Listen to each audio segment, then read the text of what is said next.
சங்கம் சார்பாக கவன ஈர்ப்பு நடத்தப்படக்கூடிய தினம்.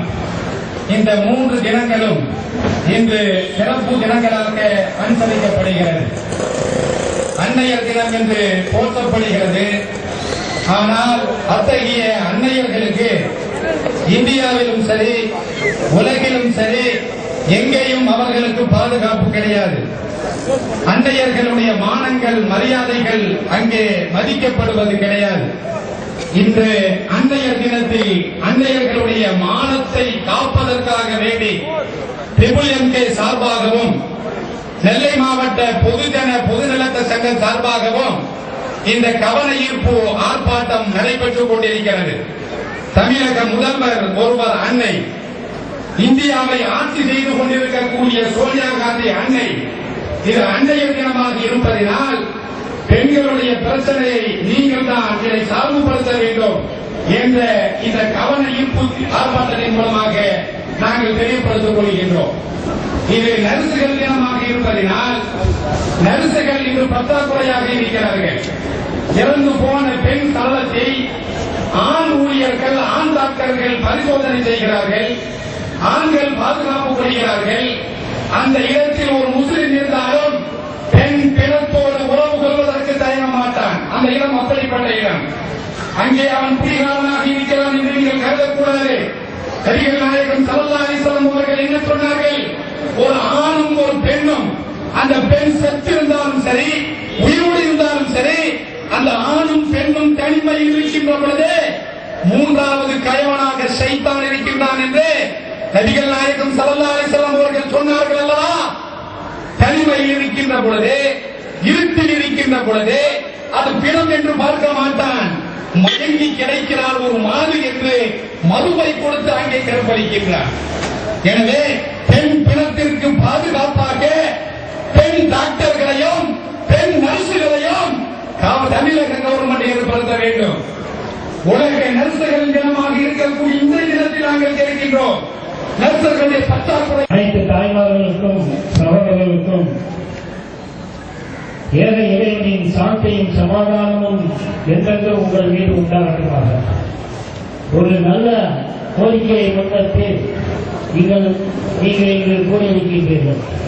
யாரும் எந்த அரசியல் கட்சியும் சரி, எந்த இயக்கங்களும் சரி, இது போன்ற ஒரு நல்ல கோரிக்கையை முன்னிட்டு போராடியது இல்லை. ஆகவே அன்பு சகோதரர்களே, நீங்கள் உணர்வோடு இந்த கோரிக்கை நடைபெறும் கோரிக்கை இங்கிருந்து அரசாங்கம் என்று இந்த கோரிக்கையை நிறைவேற்றுகின்றதோ அதுவரையும் நீங்கள் போராடிக்கொண்டே இருக்க வேண்டும். ஆர்ப்பாட்டம், இந்த ஆர்ப்பாட்டம் கவன ஈர்ப்பு ஆர்ப்பாட்டம், மனித உலக மாண்புக்காக MKவின் ஆர்ப்பாட்டம், ஆனமந்தப்படும் பெண்ணினத்தின் ஆனம் காக்கும் போராட்டம். துடிக்கிறே துடிக்கிறே இதயமெல்லாம் துடிக்கிறே துடிக்கிறே துடிக்கிறே இதயமெல்லாம் துடிக்கிறே. விரோத பரிசோதனை என்ற பெயரால் பெண்ணின் உடலை ஆண்கள் அறுப்பு செய்யும் போது நெஞ்சமெல்லாம் துடிக்கிறேன். மானம் காப்போம், புனிதம் காப்போம், மரணித்த பின்பம் மங்கையரின் மானம் காப்போம், புனிதம் காப்போம்.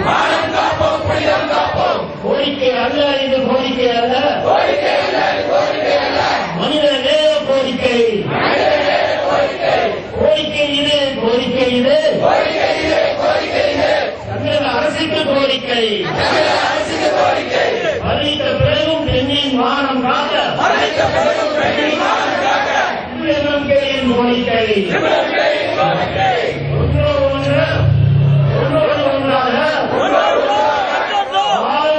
வாழும் பெண்ணுக்கும் அறிவித்த பெண்ணுக்கும் மானம் எப்போதும் ஒன்றே. இந்த மானத்தை காக்க போராடுவோம். இடத்தில் மரணித்த பெண்களுக்கு மானம் காப்பது மரபன்றோ. தமிழக அரசே மாண்புமிகு முதல்வரே வேண்டுகின்றோம், கோருகின்றோம்,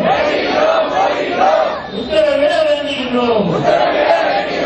பெண் பரிசோதனை, பெண் மருத்துவ சோதனை செய்ய உத்தரவிட வேண்டுகிறோம்.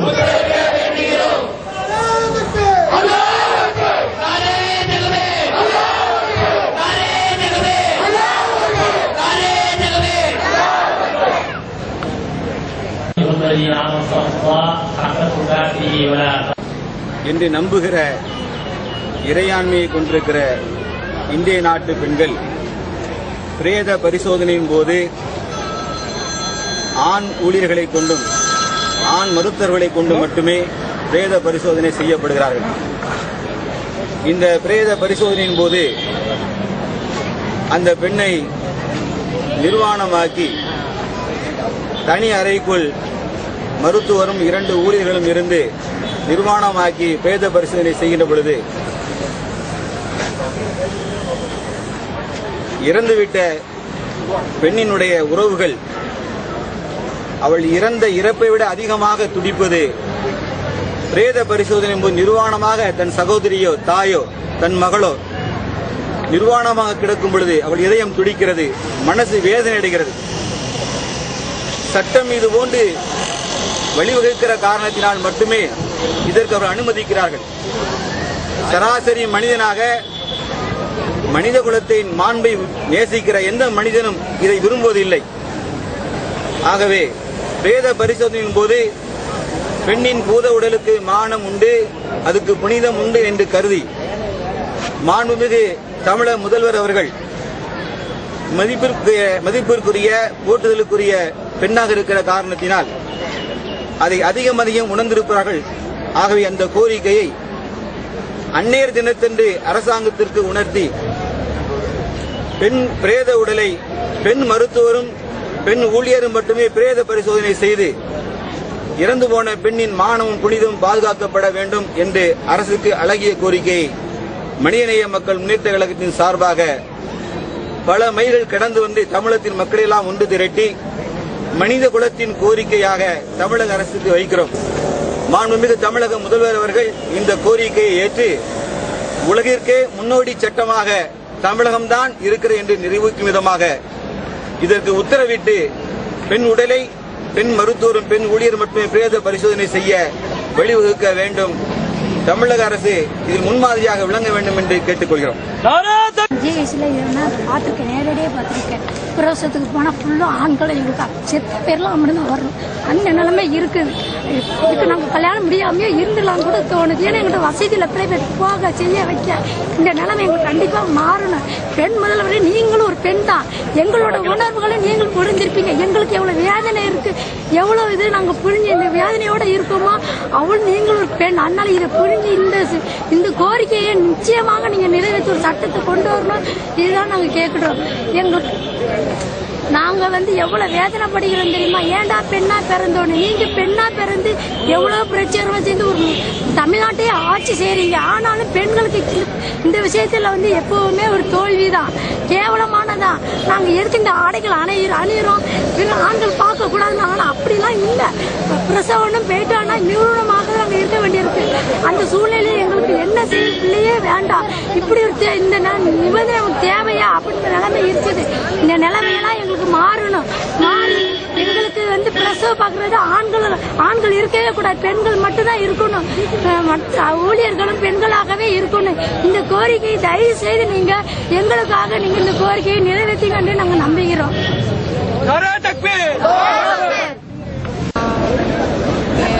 இன்னைக்கு என்ன போராட்டம் நடத்துறோம்னா, பெண்களோட உடலை பெண் மருத்துவர்களே பிரேத பரிசோதனை செய்யணும்னு ஒரு கோரிக்கையை வச்சு நாங்க இன்னைக்கு ஆர்ப்பாட்டம் நடத்திட்டு இருக்கோம்.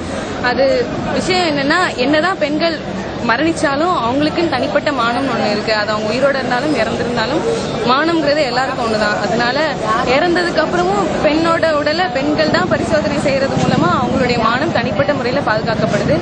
உயிரோட இருக்கிற அதே மானத்தோட அவங்க இறந்ததுக்கு அப்புறமும் போய் சேர்றாங்கன்னா அந்த கோரிக்கைக்காக நாங்கள் இஸ்லாமிய சமுதாயம் சேர்ந்து செய்கிறோம். சேப்பாக்கம் பக்கத்தில் ஆர்ப்பாட்டம் நடத்திட்டு இருக்கோம். இது எதுக்காகனா மரணிச்சதுக்கு அப்புறம் பெண்களோட உடலை பெண்களே பேத பரிசோதனை செய்யணும் அப்படிங்கிற மாதிரி இன்னைக்கு ஆர்ப்பாட்டம் நடத்திட்டு இருக்கோம். இதுல விஷயம் என்னதான் பெண்கள் இறந்திருந்தாலும் அவங்க உயிரோட இருக்கும்போது அவங்களுக்கு எந்த அளவுக்கு அவங்களுடைய மானம் பாதுகாக்கப்பட்டுச்சோ அதே அளவுக்கு அவங்க இறந்ததுக்கு அப்புறமும் அவங்களுடைய மானம் பாதுகாக்கப்படணும் அப்படிங்கிறது தான் இன்னைக்கு எங்களோட கோரிக்கை. இந்த கோரிக்கையை நாங்கள் சேப்பாக்கம் அரசு விருந்தினர் மாளிகைக்கு முன்னாடி நடத்திட்டு இருக்கோம். அது மட்டும் இல்லாம எங்களுக்கு இன்னும் ஒரு சில கோரிக்கைகள் இருக்கு. அது என்னன்னா பெண்களுக்கு பிரேத பரிசோதனை மட்டும் இல்லாம பெண்களுக்கு ஸ்கேன் பண்றது, அது மட்டும் இல்லாம பெண்களுக்கு டெலிவரி பார்க்கறது, அதாவது மகப்பேறு பரிசோதனை செய்யறது, இது எல்லாமே பெண் டாக்டர்களே பண்ணணும் அப்படிங்கறது எங்களுடைய கோரிக்கை. தமிழக முதல்வர் எங்களுடைய கோரிக்கையை ஏத்துக்குவாங்கன்னு நினைக்கிறோம். ஏன்னா அவங்க பெண்களோட நலத்தை பத்தி ரொம்ப அக்கறை எடுத்துக்கிறவங்க. அதனால இந்த கோரிக்கை அவங்க சீக்கிரம் ஏத்துட்டு பெண்களுக்கு, பெண் சமுதாயத்துக்கு ஒரு நல்ல தீர்வு கொடுப்பாங்கன்னு நாங்க எதிர்பார்க்கிறோம்.